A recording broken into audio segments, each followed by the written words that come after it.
അടുത്ത ശങ്കുട്ടിദാസ്, മന്ത്രി പി രാജീവ് അന്ന് പറഞ്ഞ കാര്യം ഞാൻ അങ്ങോട്ട് ചർച്ചയുടെ തുടക്കത്തിൽ തന്നെ ചോദിച്ചൊരു കാര്യമാണ്. ഇതിന് മുൻകാല പ്രാബല്യമില്ല. അത് അഡ്വക്കേറ്റ് ഷിബു മീരാനും കെ പി നൗഷാദ് അലിയും എല്ലാവരും ആവർത്തിച്ച് ചോദിക്കുന്ന ഒരു കാര്യം, മുനമ്പം പ്രശ്നത്തിലെ നിയമ ഭേദഗതി എങ്ങനെ പരിഹരിക്കും എന്നുള്ളതാണ്.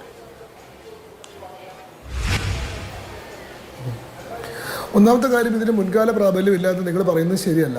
ഈ നിയമത്തിൽ തന്നെ സെക്ഷൻ 2A നോക്കിക്കഴിഞ്ഞാൽ അത് റെട്രോസ്പെക്റ്റീവ് എഫക്റ്റോട് കൂടിയിട്ടുള്ള പ്രൊവിഷനാണെന്ന് കാണാൻ സാധിക്കും. ഈ നിയമം നിലവിൽ വരുന്നതിന് മുൻപോ ശേഷമോ ഉള്ള എല്ലാ ട്രാൻസ്ഫറുകളും എന്നാണ് പറയുന്നത്. അപ്പോൾ section 2A language very clearly indicates that the act as A retrospective effect. മാത്രമല്ല, ഒരു നിയമത്തിന് പ്രോസ്പെക്റ്റീവ് ആണോ റെട്രോസ്പെക്റ്റീവ് ആണോ എഫക്റ്റ് എന്നത് അതിൻ്റെ റൂൾസ് ഫോർമുലേറ്റ് ചെയ്യുന്ന ഘട്ടത്തിലാണ് മനസ്സിലാക്കേണ്ടത്. ഇന്ന് കേന്ദ്രമന്ത്രി കിരൺ റിജിജു മുനമ്പത്ത് വെച്ച് തന്നെ പറഞ്ഞു, ഈ നിയമത്തിലെ സെക്ഷൻ 108B പ്രകാരം ഞങ്ങൾ ചട്ടങ്ങൾ രൂപീകരിക്കും. ആ ചട്ടത്തിൻ്റെ അടിസ്ഥാനത്തിൽ ഞങ്ങൾ സംസ്ഥാന സർക്കാരിന് നിർദ്ദേശം കൊടുക്കും. Will give directions to the state government. ആ ഡയറക്ഷൻ്റെ അടിസ്ഥാനത്തിൽ റവന്യൂ അവകാശങ്ങൾ ഉൾപ്പെടെ പുനഃസ്ഥാപിക്കാൻ സംസ്ഥാന സർക്കാർ നിർബന്ധിതരാകുമെന്ന് പറഞ്ഞു. അതായത് മന്ത്രി വളരെ ക്ലിയർലി ഈ മുനമ്പം കേസിന്റെ ഭാവി എന്താണ്, അതിൽ കേന്ദ്ര സർക്കാരിന് എന്താണ് ചെയ്യാൻ കഴിയുക, ഈ നിയമം എന്ത് മാറ്റം കൊണ്ടുവരുമെന്ന് പറഞ്ഞു കഴിഞ്ഞു. അതിന് മുൻപേയുള്ള പത്രസമ്മേളനത്തിൽ നിന്ന് വീട് കിട്ടിയിട്ടുള്ള ഒരു കഷ്ണം വെച്ചുകൊണ്ടാണ് ബാക്കിയുള്ള 3 പേര് ഈ ചർച്ചയിൽ പടവെട്ടാൻ വേണ്ടി ഇറങ്ങിയിരിക്കുന്നത്. ആദ്യഘട്ടത്തിൽ ഞാൻ പറഞ്ഞ വിശദീകരണത്തിലൂടെ തന്നെ ഇവരുടെ ഈ വാദം അപ്രസക്തമായി കഴിഞ്ഞിരിക്കുന്നു. പക്ഷെ പുതിയ വാദമൊന്നും ഇല്ലാത്തതുകൊണ്ട് അതുകൊണ്ട് തന്നെ ഇവർ പടവെട്ടിക്കൊണ്ടിരിക്കുകയാണ്. അതെന്തെങ്കിലും ആവട്ടെ. പക്ഷെ മുനമ്പം ജനങ്ങളെ മനസ്സിൽ വെച്ചുകൊണ്ട് തന്നെയാണ് ഞങ്ങൾ ഈ നിയമം ഉണ്ടാക്കിയതെന്നും മുനമ്പത്തെ പ്രശ്നത്തിന് ശാശ്വത പരിഹാരം ഈ നിയമം കൊണ്ടുവരുമെന്നും മുനമ്പത്ത് പോയിട്ട് മന്ത്രി ഉറപ്പ് കൊടുക്കുകയും മുനമ്പത്തെ ജനങ്ങൾ അത് ഹർഷാരവത്തോടെ സ്വീകരിക്കുകയും ചെയ്തതിന് ശേഷവും വൈകുന്നേരം 4 മണിക്ക് മുനമ്പം സമരസമിതി നടത്തിയിട്ടുള്ള പ്രതികരണം വെച്ചുകൊണ്ട് മുനമ്പം ജനങ്ങൾ ഇപ്പോഴും ആശങ്കയിലാണെന്ന് പറയുന്നത് അന്യായമാണ്. ഒന്ന്, ഈ ചർച്ചയുടെ ഒരു ഫോർമാറ്റിനെ സംബന്ധിച്ച് ഞാൻ തർക്കം ഈ കേന്ദ്രമന്ത്രിയിൽ നിന്ന് ശുഭവാർത്തയാണ് പ്രതീക്ഷിച്ചതെന്നും ഉണ്ടായില്ല എന്ന് പറഞ്ഞതും മുനമ്പം പള്ളി വികാരി ആന്റണി സേവ്യറാണ്. അപ്പോ ആ പ്രതികരണത്തിന് ഒരു പ്രാധാന്യവും നിങ്ങൾ നൽകുന്നില്ലേ? അദ്ദേഹം എത്ര മണിക്കാണ് പറഞ്ഞത്? എത്ര മണിക്ക് പറഞ്ഞാലും അത് വാലിഡ് അല്ലേ? എത്ര മണിക്ക് പറഞ്ഞാലും വാലിഡ് അല്ലേ? അല്ല, വാലിഡ് അല്ല. അല്ല, വാലിഡ് അല്ല. വൈകുന്നേരം 4 മണിക്കോ 4:30ക്കോ ആണ് പറഞ്ഞതെങ്കിൽ അത് പത്രസമ്മേളനത്തിലുള്ള അഭിപ്രായം കേട്ട് മാധ്യമ വാർത്തകളെ ആശ്രയിച്ചുകൊണ്ടാണ്. 7:30ക്ക് ശേഷമാണ് പറഞ്ഞതെങ്കിൽ അവിടെ കിരൺ റിജിജു വന്ന് പ്രസംഗം നടത്തിയതിന് ശേഷമാണ്. അവിടെ പ്രൊവൈഡ് ഫാക്സ് മാറുമ്പോൾ ആളുകളുടെ പ്രതികരണം മാറും. അപ്പൊ 4:30ക്കാണോ 7:30ക്കാണോ എന്നുള്ളത് വളരെ പ്രധാനമാണ്. നിങ്ങൾ പറയും എത്ര മണിക്കാണ് പള്ളിയിൽ എതിർപ്പുള്ള ഒരാൾക്ക് മന്ത്രി കേന്ദ്രമന്ത്രി അവിടെ സന്ദർശനം നടത്തി മടങ്ങി ഉടൻ തന്നെ പ്രതികരിച്ചാലേ കഴിയുകയുള്ളൂ. അതിനുശേഷം ഇന്ന് വൈകുന്നേരം 7 മണിക്ക് പ്രസംഗിച്ചാൽ അത് വാലിഡ് അല്ല എന്ന് പറയുന്നത് എങ്ങനെയാണ്? നാളെ പറഞ്ഞാലും ഈ കാര്യവുമായി ബന്ധപ്പെട്ട വിയോജിപ്പ് പറയാൻ കഴിയില്ലേ? അതോ ഇന്ന് 8 മണിക്ക് മുൻപ് പറയുന്ന പ്രതികരണങ്ങൾ മാത്രമേ വാലിഡ് ആയിട്ടുള്ളൂ എന്നെന്തെങ്കിലും നിയമമോ തിട്ടൂരുമുണ്ടോ? ശ്രീമതി മാധു, നിങ്ങൾ എന്താണ് പറയുന്നത്? ഞാൻ പറയുന്ന കാര്യം എന്താണെന്ന് മനസ്സിലാക്കുക, എന്നിട്ട് അതിനോട് പ്രതികരിക്കും. ഞാൻ പറഞ്ഞത് എന്താ, വൈകുന്നേരം 4 മണിക്കും 4:30ക്കും വന്നിട്ടുള്ള വാർത്തകൾ കേന്ദ്രമന്ത്രിയുടെ പ്രതികരണത്തെ തെറ്റിദ്ധരിപ്പിക്കുന്ന മട്ടിലുള്ളതായിരുന്നു.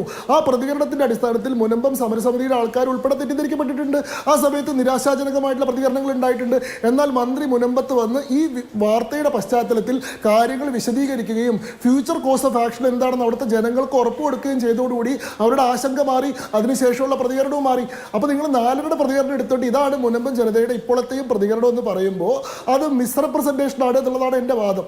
അത് ഞാനൊരു തർക്കമായിട്ട് മുന്നോട്ട് വയ്ക്കുകയാണ്. നിങ്ങൾക്ക് സ്വീകരിക്കുകയോ സ്വീകരിക്കാതിരിക്കുകയോ ചെയ്യാം. ഞാൻ പറയട്ടെ, ഈ ചർച്ചയിൽ 3 പേരും എതിരായി പറഞ്ഞ കാര്യങ്ങൾക്ക് ഞാനൊരാൾ വേണമല്ലോ മറുപടി പറയാൻ. അതുകൊണ്ട് എനിക്ക് മതിയായ സമയം, പകുതി സമയമാണ് തരേണ്ടത്, പോട്ടെ, മതിയായ സമയമെങ്കിലും നിങ്ങൾ തരും. അതിൽ ഇടപെടില്ല എന്ന് ഞാൻ വിചാരിക്കുന്നു. ആദ്യത്തെ കാര്യം, ഈ വഖഫ് ഭേദഗതി നിയമം കൊണ്ട് വർഗീയ മുതലെടുപ്പിനാണ് BJP ശ്രമിക്കുന്നതെന്ന് പറഞ്ഞു. ഇവിടെ ആരാണ് യഥാർത്ഥത്തിൽ വർഗീയ മുതലെടുപ്പും വർഗീയ കലാപവും നടത്തുന്നത്? ഈ വഖഫ് ഭേദഗതി നിയമം പാസ്സായതിനു ശേഷം ഒരു മുസ്ലിമിന്റെ പോലും 1 സെന്റ് ഭൂമി പോലും ഇതുവരെയും നഷ്ടപ്പെട്ടിട്ടില്ല. പക്ഷെ ബംഗാളിലുള്ള 3 മനുഷ്യന്മാരുടെ ജീവൻ നഷ്ടപ്പെട്ടു. 500ഓളം കുടുംബങ്ങൾക്ക് അവരുടെ താമസ സ്ഥലം വിട്ട് പലായനം ചെയ്യേണ്ടി വന്നു. ആര് നടത്തിയുള്ള കലാപത്തിന്റെ പേരില? മനഃപൂർവ്വം ഈ രാജ്യത്തെ മുസ്ലിം ജനവിഭാഗത്തെ നിങ്ങളുടെ സ്വത്തും നിങ്ങളുടെ ഭൂമിയും നിങ്ങളുടെ ആരാധനാ സ്വാതന്ത്ര്യവും നിങ്ങളുടെ വിശ്വാസ സ്വാതന്ത്ര്യവും ഒക്കെ BJP അപഹരിക്കാൻ പോവാണെന്ന് പറഞ്ഞ് തെറ്റിദ്ധരിപ്പിച്ച് കലാപത്തിലേക്ക് ഇറക്കി വിട്ട് മുർഷിദാബാദിലും മാൾഡയിലും കലാപം നടത്തി. അവിടെ വെസ്റ്റ് ബംഗാളിൽ 2 CPM സഖാക്കളാണ് കൊല ചെയ്യപ്പെട്ടത്. വെസ്റ്റ് ബംഗാളിലെ CPMന്റെ സംസ്ഥാന സെക്രട്ടറി അവിടെ പോയിട്ട് നിസ്സഹായനായിട്ട് ഇരിക്കുകയാണ്. ആരാണ് ഇതിന് ഉത്തരവാദിത്തം എന്ന് ഇവർ പറയണം. ഇവിടെ വർഗീയ കലാപങ്ങൾക്ക് ആസൂത്രണം ചെയ്യുന്നതും വർഗീയ മുതലെടുപ്പെടുക്കുന്നതും ആരാന്ന് ഇവർ ആലോചിക്കണം. രണ്ടാമത്തെ കാര്യം, ഈ പ്രശ്നം മുനമ്പം പ്രശ്നത്തെ ഒരു നിലയ്ക്കും പരിഹരിക്കില്ല. പരിഹരിക്കാനാണെങ്കിൽ ഏത് സെക്ഷനാണ്, ഏത് പ്രൊവിഷൻ പ്രകാരമാണ് പരിഹരിക്കാതെ ഇവിടെ ആദ്യത്തെ 2 പ്രതിനിധികൾ ചോദിച്ചു. മൂന്നാമത്തെ ആൾ KP നൗഷാദ് അലിക്ക് മനസ്സിലായി ഞാൻ അതിന് സെക്ഷൻ വെച്ചുകൊണ്ട് മറുപടി പറയുന്നു. അപ്പോൾ അദ്ദേഹം ആദ്യം തന്നെ സെക്ഷൻ എടുത്ത് പറഞ്ഞു ആ സെക്ഷൻ കൊണ്ടൊന്നും ഈ പ്രശ്നം പരിഹരിക്കാൻ സാധിക്കില്ല എന്ന്. ഞാൻ ആ സെക്ഷൻ ഒന്ന് വായിക്കാം. Section 2A. In Section 2 of the Principal Act, after the proviso, the following proviso shall be inserted, namely, provided further that nothing in this Act shall, notwithstanding any judgment, decree, or order of any court, apply to a trust by whatever name called, established before or after the commencement of this Act. ഇത് വളരെ കൃത്യമായിട്ട് കേൾക്കണം കേട്ടോ. Before or after the commencement of this act, ഈ നിയമം നിലവിൽ വരുന്നതിന് മുൻപോ ശേഷമോ, or statutory regulated by any statutory provision pertaining to public charities by a Muslim for a purpose similar to a waqf under any law of the time being in force. എന്ന് വെച്ചാൽ അതിൻ്റെ തർജ്ജമ മലയാളം എന്ന് പറയുന്നത്, ഈ നിയമത്തിൻ്റെ പരിധിയിൽ ഇനി മേലാൽ മുസ്ലിം വ്യക്തികൾ സ്ഥാപിച്ചതായിട്ടുള്ള ട്രസ്റ്റുകൾക്കോ ചാരിറ്റബിൾ പർപ്പസിന് വേണ്ടിയിട്ടുള്ള മറ്റ് സ്ഥാപനങ്ങളുടെയോ പേരിലേക്ക് മാറ്റപ്പെട്ട ഭൂമികൾ ഈ നിയമത്തിൻ്റെ പരിധിയിൽ വരില്ല. ഫാറൂഖ് കോളേജിൻ്റെ ഭൂമി, ഫാറൂഖ് കോളേജിൻ്റെ ഹോൾഡിംഗ് ട്രസ്റ്റ് ഏതാണ്? ദാരുൽ ഉലൂം അസോസിയേഷൻ എന്ന് പറയുന്ന, റഫത്തുൽ ഉലൂം അസോസിയേഷൻ എന്ന് പറയുന്ന ചാരിറ്റബിൾ സൊസൈറ്റിയാണ്. ഈ നിയമം കൃത്യമായി പറയുന്നു, മുസ്ലിം വ്യക്തികൾ സ്ഥാപിച്ചിട്ടുള്ള ചാരിറ്റബിൾ സൊസൈറ്റികൾക്കോ ട്രസ്റ്റുകൾക്കോ ട്രാൻസ്ഫർ ചെയ്തിട്ടുള്ള ഭൂമി ഈ വഖഫ് നിയമത്തിന്റെ പരിധിയിലല്ല വരുന്നത്. അതും റെട്രോസ്പെക്റ്റീവ് എഫക്റ്റോട് കൂടിയിട്ടാണ്. നിയമം വരുന്നതിന് മുൻപാണ്.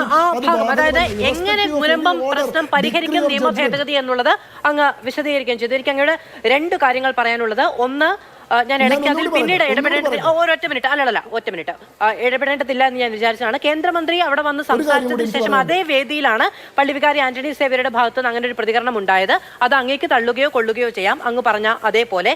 മറ്റൊന്ന്, ഇപ്പൊ ബംഗാളിൽ ഉണ്ടാകുന്ന ഈ പ്രശ്നങ്ങൾക്ക് പരിഹാരം ഉണ്ടാവേണ്ടതാണ്, ക്രമസമാധാന പ്രശ്നങ്ങളുടെ പേരിൽ പരിഹാരം ഉണ്ടാകേണ്ടതാണ്, സുപ്രീം കോടതി നേരിട്ട് ഇടപെടേണ്ടതാണ്, സൈനിക വിന്യാസം നടത്തേണ്ടതാണ് തുടങ്ങിയ ഒരുപാട് കാര്യങ്ങളുമായി ബന്ധപ്പെട്ടുള്ള ഡെവലപ്മെന്റ്സ് ഉണ്ടാകുന്നതാണ്. ഒരു നിയമ ഭേദഗതിയുമായി ബന്ധപ്പെട്ട് രാജ്യത്ത് എവിടെയെങ്കിലും കലാപം ഉണ്ടാവുകയാണെങ്കിൽ അതിനനുസരിച്ചുള്ള നടപടി വേണം. അത് മണിപ്പൂരിലാണെങ്കിലും ബംഗാളിലാണെങ്കിലും ഒക്കെ അങ്ങനെ തന്നെയാണെന്ന് തോന്നുന്നു. സംസ്ഥാന സർക്കാരുകൾക്ക് കൃത്യമായ അതിൽ ഒരു ഉത്തരവാദിത്വമുണ്ട് എന്നുകൂടി ഞാൻ വിചാരിക്കുന്നു. ശ്രീ ഷിജു ഖാൻ, ഡോക്ടർ ഷിജു ഖാൻ, ഇതിലൊരു പ്രശ്നമുള്ളത് എന്താണ് എന്ന് വെച്ചിട്ടുണ്ടെങ്കിൽ ഈ നിയമ പ്രശ്നത്തിന് ശ്രീമതി മാധു എനിക്ക് 2 മിനിറ്റ് സമയം കൂടെ നിങ്ങൾ തരണം. അത് ഷിജു ഖാൻ പറഞ്ഞിട്ടുള്ള കാര്യത്തിൽ മറുപടി പറയാൻ വേണ്ടിയിട്ടാണ്. പെട്ടെന്ന് പറയണം. അങ്ങ് പറഞ്ഞതുപോലെ 4 പേര് ഇരിക്കുന്ന സമയത്ത് ആ 15 മിനിറ്റ് മറ്റുള്ളവർ സംസാരിച്ചാൽ 15 മിനിറ്റ് തരാൻ കഴിയില്ല. 4 പേരും 4 വാദങ്ങളാണ് പറയുന്നത്. 4 പേരും റെപ്രസെന്റ് ചെയ്യുന്നത് 4 മേഖലകളിൽ നിന്ന് 4 രാഷ്ട്രീയ ഒരേ വാദങ്ങളാണ് പറയുന്നത്, ഒരേ വാദങ്ങളാണ് പറയുന്നത്. എനിക്ക് മാന്യമായ സമയം നിങ്ങൾ തരണം. ശരി, ഇവർ പറയുന്നു വഖഫ് എന്താണ്, മുനമ്പത്തെ ജനങ്ങളെ ഒരു നിലയ്ക്കും കുടിയിറക്കില്ല എന്ന് പറയുന്നു. പക്ഷെ വഖഫ് നിയമത്തിൽ ഒരു ഭേദഗതി ആവശ്യമില്ല എന്ന് ഇവർ പറയുന്നു. വഖഫ് നിയമം അതുപോലെ നിലനിൽക്കുമ്പോൾ മുനമ്പത്തെ ജനങ്ങളെ എങ്ങനെയാണ് കുടിയിറക്കാതിരിക്കുക? കാരണം വഖഫ് നിയമത്തിലെ സെക്ഷൻ 54 പറയുന്നത് removal of encroachment of Waqf land ആണ്. ഭൂമി കൈവശപ്പെടുത്തിയവരെ ഒഴിപ്പിക്കാനുള്ള പ്രൊവിഷനാണ് വഖഫ് നിയമത്തിലെ സെക്ഷൻ 54. അത് പ്രകാരം 2 വർഷം തടവ് പോലും ഉണ്ട്. അപ്പൊ മുനമ്പത്തെ ജനങ്ങളെ കുടിയൊഴിപ്പിക്കില്ല. പക്ഷെ വഖഫ് നിയമത്തിൽ ഭേദഗതി വേണ്ടാത്തവർ ഇവരെന്താ ഉദ്ദേശിക്കുന്നത്? മുനമ്പത്തിന് വേണ്ടി മാത്രം വഖഫ് നിയമം ആ പ്രൊവിഷൻ ഉപയോഗിക്കില്ല എന്നാണോ? അപ്പൊ നിയമത്തിൽ അമെന്റ്മെന്റ് വേണ്ടെന്ന് ഇവർ പറയുമ്പോൾ തന്നെ ഇവിടുത്തെ മുനമ്പത്തെ ജനങ്ങളോട് യാതൊരു കടപ്പാടും ഇവർക്ക് ഇല്ല എന്നുള്ള കാര്യം വ്യക്തമാണ്. ഇനിയും ധാരാളം കാര്യങ്ങൾ എനിക്ക് പറയാനുണ്ട്. നിങ്ങൾ എനിക്ക് സമയം തരികയാണെങ്കിൽ ശരി, ഞാൻ വരാം.